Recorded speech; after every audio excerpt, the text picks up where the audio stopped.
Hello and welcome back. Thank you so much for watching. If you are watching this, I believe it is Boxing Day here in the UK, or in the US, the day after Christmas, I guess. I don't think you guys do Boxing Day, but in the UK we have a bank holiday on the day after Christmas, which is called Boxing Day, and it's basically just a day to chill, do nothing, see family, and enjoy the presents and the food that is left over from Christmas Day. So I am pre-filming this, but I dressed accordingly for Boxing Day, so I am in my comfies. I hope that you are too. I hope that you are having a wonderful holiday season, a brilliant Christmas if you do choose to celebrate Christmas, and yeah, we're gonna do some revisiting 2020 favorites today. So I thought it would be fun before I do the favorites of the year, my 2021 beauty favorites. I thought it would be fun just to revisit my favorites from last year and see if any of them are still favorites, see what my current thoughts are on them, and talk you through them. And then next Sunday, which I believe will be the 2nd of January, will be my 2021 beauty favourites. So stay tuned for that. I am going to film them all on the same day, so spoiler alert, this is the makeup that I am going to be wearing from my 2021 beauty favourites, and I basically have all my favourites on my face. Yeah, we're just going to get into it and talk through all of these products. Let's do it. Okay, so the first product is an interesting one because this is not really any longer a favourite, I have to say, and I loved this product for a good few months there, but this is the Glossier Future Dew. This was like all the rage in 2020. I feel like during the pandemic, everyone stopped wearing makeup, but this product really was trending hard. It's kind of between a serum and an oil texture. Yeah, an oil serum hybrid, Glossier call it. It's like a shimmery, kind of pink toned serum highlighty type product, but then it's also almost like oily and slippery, so it gives you that really wet looking juicy skin. I loved this product and I still do really like how it made my skin look when I wore it. The problem is I'm pretty sure it was breaking me out. I thought it was a few different things. I was getting really bad breakouts on my chin, which is where I tend to get them when I am reacting to a product. I will get like really kind of painful under the skin, red, angry spots. I've had sensitivities to enough products now to know that when I get those, it's probably because I'm using something that my skin doesn't like. So for a while, I actually thought it was my Milani Concealer because that smelled really strong. So I stopped using that, but I was still getting the under the skin bumps, and I never really figured out what it was, but I just kind of stopped using this because spring, summertime, like my skin didn't really need like the extra glow. This was really great during the winter months, and my spots went away when I kind of stopped using this. So like a month or so after having good skin again, I kind of decided that I'm pretty sure it was this that was breaking me out. And I think it does kind of make sense because it is, again, it has quite a strong scent to it, and I'm not sure what the scent is, but it's not like anything I've ever smelled before. I don't know if it's added fragrance or not, but just the kind of combination of like an oil and a serum, I feel like it probably could be quite clogging for my pores. So I am never gonna 100% know that it was this, but I do know that my skin cleared up pretty much around the same time that I stopped using this. So I haven't gone back to it just because I'm worried that it was that. But not to say I don't recommend this product, because like I say, I really do think it's one of the best kind of glow-giving, moisturizing kind of primer type products on the market. Out of the ones that I've tried in the past, I really enjoyed this. Back in the day, if you've been here a while, you'll remember, but I used to love a Cover FX primer that was like their illuminating primer, and I loved that, but they discontinued it. It was very similar in terms of like sheen to this, but it was more of like a moisturizer texture, but it gave a very similar look to the skin, I think, to this. So I really did love this. But yeah, not a favorite anymore, just because I'm pretty sure it was breaking me out. Be interested to know if you guys had any similar experiences with that, because yeah, I don't know if it's just me. I haven't heard anyone else say that, but I also haven't seen many people talking about it recently, so don't know. So my favorite foundation in 2020 was the Uoma Say What foundation. This one, again, is just one that I haven't really reached for at all this year, because it is more of that full coverage, matte. It's not that matte, but it's kind of like that glow from within. It's not a dewy foundation by any means. I've kind of switched over to wearing very lighter cover, as is the trend right now, I've switched over to wearing like lighter coverage skin tints that give my skin like more of a healthy glow, like have more kind of dewiness in the formula itself, whereas this is much more of a, reminds me a lot of like the NARS Sheer Glow. Before I went cruelty free, I used to love that foundation, and it's that kind of like lit from within. It's not gonna make your skin super dewy, but it just gives a really nice healthy radiance. Again, I do really like this foundation. I just haven't found myself reaching for it. Even when I'm going out in the evening and doing more of a full glam look, I tend to go for a lighter coverage foundation these days, just because I think it wears better on my skin. It looks more forgiving, and it's kind of a little bit easier to blend and stuff like that, in with like my natural skin texture. So yeah, still one that I liked, but I probably will end up decluttering this, to be honest, just because my foundation preferences have changed a lot from the past 2 years or so. I'm sure like with COVID and everything, most people's makeup preferences have changed, but I'm wearing a lot less makeup these days. And yeah, when I do want to wear a base, it's more of a light coverage situation. I'm so sorry, but they are playing basketball in the garden next door to mine, so you might be able to hear some banging. Oh god. The concealer, however, is the Uoma Stay Woke concealer, and this is definitely still a favorite. I use this almost every day still. I've actually just bought my 3rd tube of this because I've gone through 2 of them. I'm in the shade White Pearl T1, and it's the perfect shade for me. It's not too light, not too dark, and it's very, very neutral undertone. So this is very high coverage, but it looks genuinely looks like skin on my face. So it blends in really, really well with, like I say, my natural skin texture. So it doesn't really look like I'm wearing a lot of concealer. I never get those like cakey under eyes with it. I can put powder on top and it works beautifully. It's just a really, really, really good performing all-round concealer for my skin type. I am like normal to dry. For bronzer, I picked, we're seeing a theme here, the Uoma Double Take Sculpt and Strobe stick. This is in the shade White Pearl. Again, I've used this a lot this year as well. This is still definitely a favorite. It's just the most perfect, I'm actually wearing it today, spoiler, but contour tone for me. So it just gives a really nice, natural, chiseled look on my cheeks, and it doesn't look too heavy or like, oh wow, she's like really contoured her face today. It still looks natural enough, and I can wear it without wearing bronzer on top. I do like to wear it with a bronzer on top just to warm it up a bit, but if in the summer, a lot of the time I would just wear this on its own. And yeah, this has definitely, I think, replaced my Milk bronzing stick, the really popular one that I loved also in the shade Baked. One of my favorites last year was the Milk blush stick. So this is their lip and cheek stick in the shade Rally.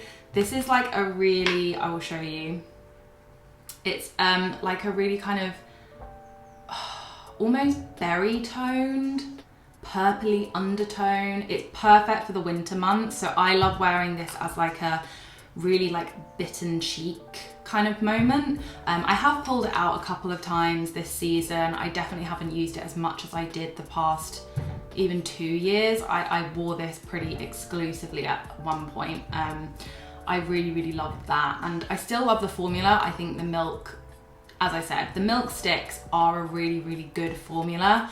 I do think that brands are starting to move away from that stick formula a little bit more, and you saw in 2021 a lot of the like compact cream products, whereas I feel like 2020 was all about the stick makeup and stick creams. So my highlight favorite for 2020 was the RMS Living Luminizer. This I definitely still wear a lot. It is still definitely one of my favorite highlights. In fact, when I was looking back through my 2021 beauty favorites, I realized I don't actually think I've bought a highlight this year, which shows just how like tastes and trends are changing, because like 2 or 3 years ago, that would have been unheard of. I would have been wearing highlight every single time I did my makeup, and I would have bought like highlights were all the rage, you know? But I feel like definitely the trend has gone away from highlights and into like cream blushes and bronzers to give you that kind of glowy skin effect. And just have a bit more of a natural highlight rather than like the beaming highlight. This RMS Beauty one definitely does do that. It's a really, really beautiful kind of silvery, natural shimmer that I think will work for all undertones, because it doesn't really have like much of a base color. Yeah, really, really good one, and more of a clean beauty brand as well. My eyeshadow favorite of 2020 was a cream eyeshadow. 2020 was definitely the year that I kind of discovered my love for cream eyeshadow products. I mean, cream products in general, but cream eyeshadow I feel like really had a moment for me in 2020, and that has continued into 2021. I very, very rarely wear a powder eyeshadow these days, but 2020 was all about the Charlotte Tilbury Rose Gold. If you remember, I loved this last year. I wore it in so many videos. I wore it pretty much every time I wore eyeshadow. I was wearing this. So yeah, the reason that I love this, and I've said it before, but it's not too pink. So a lot of rose gold shades will actually be pretty much just pink eyeshadow, whereas this one I feel like has a good amount of bronze in it, that it is a true rose gold shade. And it's more flattering on my eyes because of that, because those kinds of goldy bronzy shades do suit me, and pinks can sometimes look a bit frosty and cold on me. So because this has quite a lot of that warmth in it from the rose goldness, it is really, really flattering on me, and I do still really, really love this shade. I love the formula of the Eyes to Mesmerise from Charlotte Tilbury. They are pricey, but like the pot will last you forever, honestly. Still recommend the Eyes to Mesmerise. Still really, really love the rose gold shade. I just reach for it less because, again, like you go through seasons with makeup, don't you? I was definitely having a rose gold moment on my eyes last year. In similar tonal choices, I also picked the palette of pops from Charlotte Tilbury. This is the one, I think it's Pillow Talk. Yeah, the Pillow Talk Luxury Palette of Pops. I think this was limited edition for a bit last year when I bought it, but they've definitely brought it back because it's on their website, and I've seen it on Cult Beauty as well, so you can still get this. I love this. I know a lot of people, when they're buying a palette, they would want like a matte shade, like something to put in the crease and all of that, but I love that this is all shimmer shades. I mean, this here is the one that I get the most use out of because it's the most gorgeous, like sparkly champagne topper that will honestly work for loads of different undertones and loads of different eye looks. But obviously all of these shades are more kind of rose gold oriented. This one is definitely more pink, and then this one is definitely more gold, and then this one I don't tend to wear that much. I often wear it as like a liner if I'm gonna wear it. But these three I do still get a fair amount of use out of. I do still pull this palette out quite a bit. And I think the quads from Charlotte Tilbury are pretty good value. I mean, I haven't tried any of the others, but I think, you know, I would rather personally get this and use 3 out of 4 of the shades than spend more money and get a palette and then maybe use 3 out of 10 shades in that palette. So I just generally, if I'm gonna buy powder eyeshadow, try to opt for smaller pan size palette sizes now, because I find I just get more use out of them, and I find them a lot easier to figure out how I'm going to use them and what combinations of shadows I'm gonna wear if there's less choice in the palette. So yeah, I do still really like this. Again, I haven't reached for it that much this year. I wouldn't say it's a favorite, but it definitely is one of the powder eyeshadows. I mean, I haven't really been wearing powder eyeshadow very much at all this year, but if I do, it's definitely like one of my top 3 palettes that I reach for. So yeah, still really do recommend that. For mascara, I actually had a few different mascaras. So I had the Redhead, well, I had 2. I had the Redhead Revolution mascara, but I had 2 shades of that. So I used Honest Auburn and Genuine Ginger. She did send me these. I honestly haven't seen them around recently, so I need to check that they are still available. I wasn't able to get them in the UK at the time, so I didn't repurchase them. Well, she sent me these ones for in PR, but I didn't purchase them because I wasn't able to like get them shipped or something. And then I haven't revisited it, but I really, really do like those. They're very like natural. If you are a redhead and you want like a natural everyday mascara, it's not going to be like a going out mascara, and they just look really, really natural and just nice to wear every day, make you feel a bit more put together, but not like you've put like a whole face of makeup on. But the e.l.f. Keep Your Curl, this is one that I've actually recently repurchased. I picked up 2 tubes because it's so cheap. I was like, I might as well get 2 and then it'll last me double the amount of time.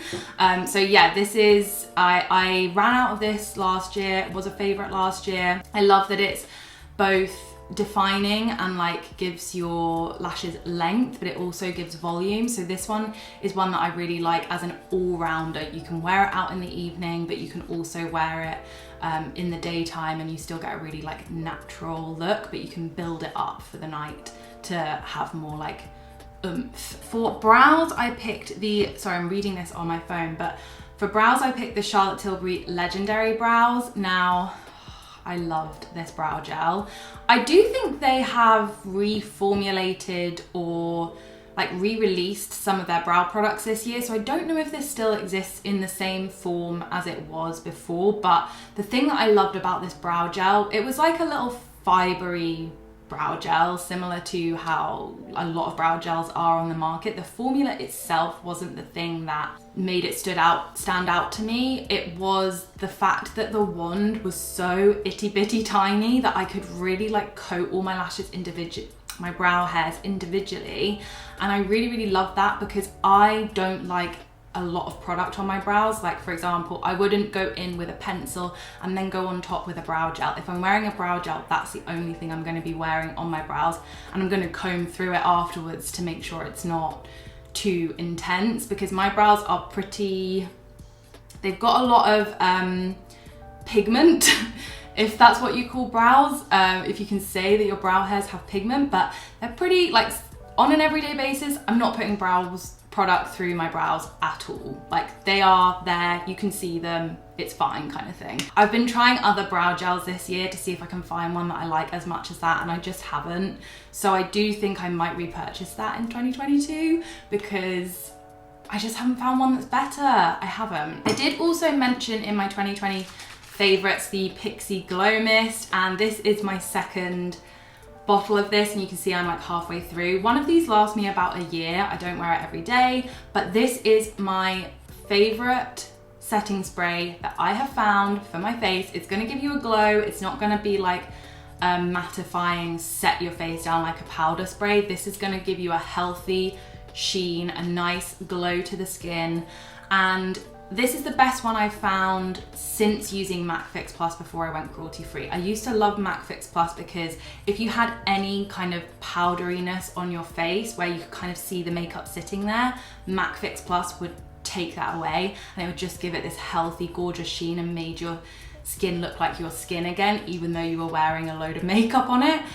This does the same thing, and that's why I love it. In terms of lip products, we're at the end now. These are the last two products, and these are definitely still favorites. I've worn these a lot in 2021. It is the Charlotte Tilbury Refillable lipstick. Can't remember what they're called, but it's the JK Magic one. I love this shade. I know JK Rowling is a little bit of a taboo subject now, but yeah, I hope it's okay that I'm still using her lipstick because, well, it's a Charlotte Tilbury lipstick named after her. I don't know. How do people feel about that? Let me know. Let me know if I should consider that. I hadn't thought about it until just now. So yeah, always open to hearing constructive criticism. This is my favorite nude, so it's the right amount of peachiness and the right amount of like brown tones to just make it like my lips but better. I think this is going to be my wedding day lipstick. I'm not 100% yet, but this is the front runner for me at the moment. Yeah, just a really, really good one. And then also love that you can get refills for it when you do run out. So the lip liner I mentioned in my 2020 favorites was the Lip Cheat in the shade Pillow Talk. Again, still use this loads, still love it. It goes really well with that Charlotte Tilbury JK Magic shade actually, but it's more of like a mauvey toned nude. I recently bought the Iconic Nude shade just to try it out and compare. These ones just are creamy, but they're not too creamy and too slippy. They're just like the perfect amount, and they do really make your lips look more full. And I don't know, I just love the Pillow Talk, man. I love it. That is it. That is all my 2020 makeup favorites revisited. What did you think? Were there any surprises in there? Were there any shocks? Definitely keep your eye out for my 2021 beauty favorites. You will see a couple of these products probably mentioned again, but there's definitely going to be a lot of new things thrown in there because I've been trying makeup quite a lot this year. So as I say, it's coming on the 2nd of January, Sunday the 2nd of January. So keep your eye out for that. Let me know what your favorites were. If you're still loving products that you found in 2020, I would love to know. If you're still using them in 2021 going into 2022. As I said at the beginning of this video, I hope that you are all doing well and had a wonderful Christmas time. I'm really looking forward to seeing what 2022 has to bring. It's going to be a big year for us. We are going to be getting married, and I am just really excited to see where the year takes us. I am hopeful. I'm hopeful that it's going to be better than the last 2 years in terms of, you know, lockdowns and COVID and all of those things. But yeah, most of all, I hope that you are keeping well and taking care of yourself, and I will see you in the next video. Bye.